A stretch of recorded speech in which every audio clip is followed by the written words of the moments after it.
Hi, welcome. My name's Allie, and today I wanted to share with you some tips for some stretches to do after going for a run, or if you're a runner, or if you've been on your feet all day. These are all great things to do. So one thing, it's good to hold each pose for a minute, and then it's also great to repeat the sequence I'm about to show you.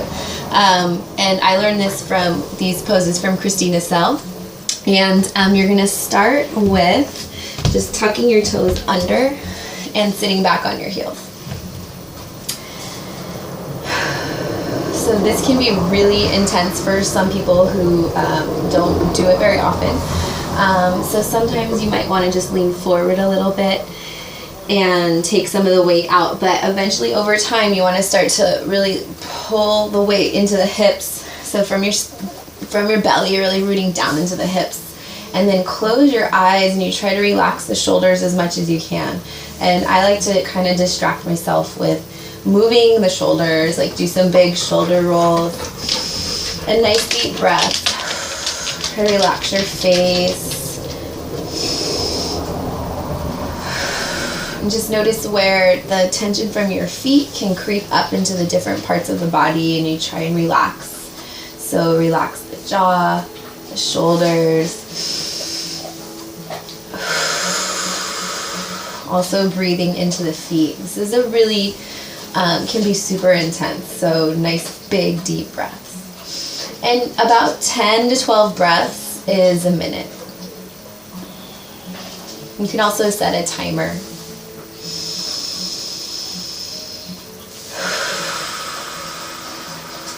And if you close your eyes, it just helps relax your eyebrows and your face.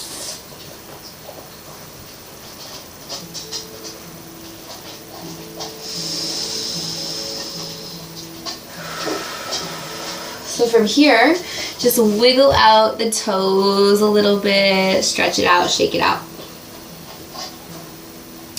Then you'll take, so I just like to have a blanket for a little padding. You'll take the bone of one foot and place it on the arch of the other foot and then sit back. So you're using the bone of the foot to massage the other foot. And I like to kind of start up by the heel and then work my way down towards the toes. And so you can really wiggle around a little bit, and again, more intensity is the more you lean back and really get grounded from the core, root down through the hips. This one's not quite as intense. It should feel really good. And if you do find a spot that's like really tender or really tight, it's good to kind of hang out there for a little bit and just nice deep breaths.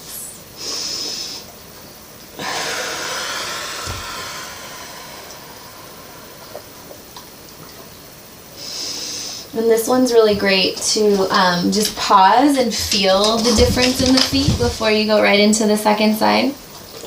And then switch.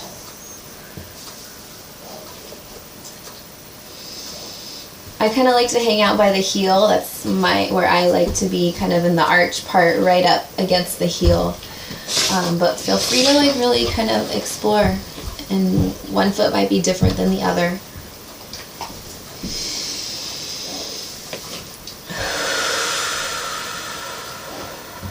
So I really like to do these like summertime. I feel like after, a festival or dancing or, walking or just even standing all day, these leg work is really great.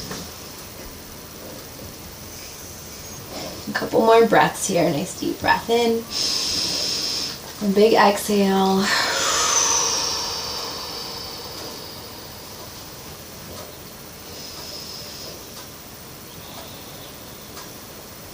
Okay, so from here you'll take the blanket and roll it up tight.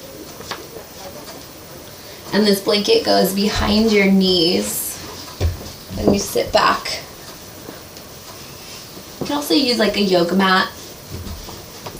So you're smashing your calves. Your feet can be flat for this one, and you're sitting back smashing your calves. And this one took me a really long time to like be okay with. I used to be way up here and have to take a lot of the weight out. But again, over time, you start to really pull your core in and really root down through the hips. And then again, I like to distract myself with the arms.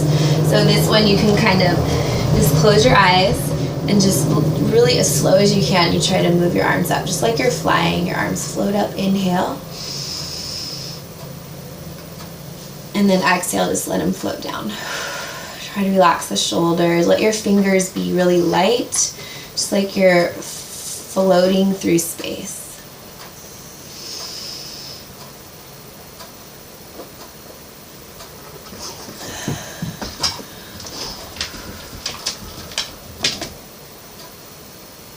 And just do one more.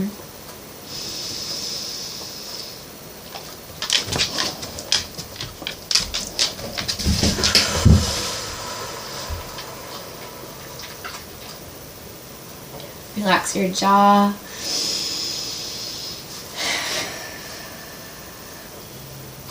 And then slowly release. Keep the roll, and you'll come to stand on it. So you want your toes to be on top of the roll and your heels to be on the ground.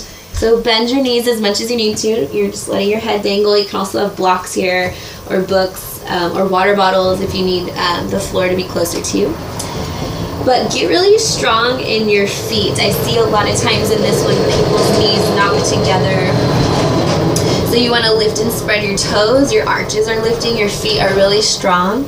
And then use the inner thigh muscles to widen your thighs apart.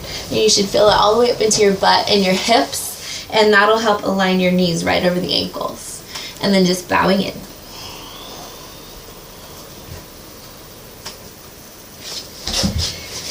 I kind of like to shift my weight forward and back a little bit here.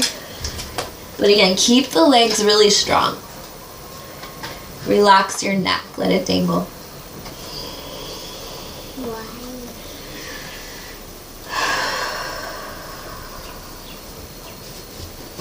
If you want to add a little bit more, you can interlace fingers at the low back, reach your knuckles up and over. Also reach your knuckles up and over too. An idea of that.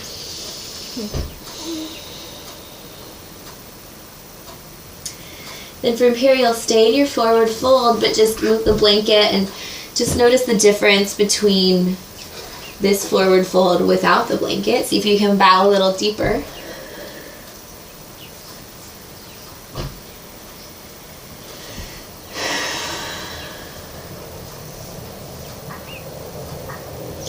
Then I always like to do a downward dog just to feel the difference. So it's nice to do one in the beginning and then one at the very end, and you can really feel the difference between after doing the leg work, the difference of the downward dog. So you start at the back of your mat, try to keep the heels down, and then walk yourself forward and just try to keep your heels down as long as you can.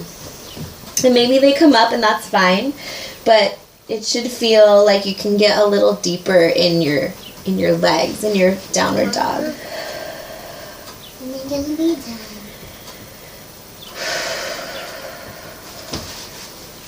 When are you gonna be done now? And so that is my sequence for leg work, really great for runners, people who are on their feet all day, who've been dancing, having lots of fun in the summer, running around. And thank you so much for watching. Namaste. See you.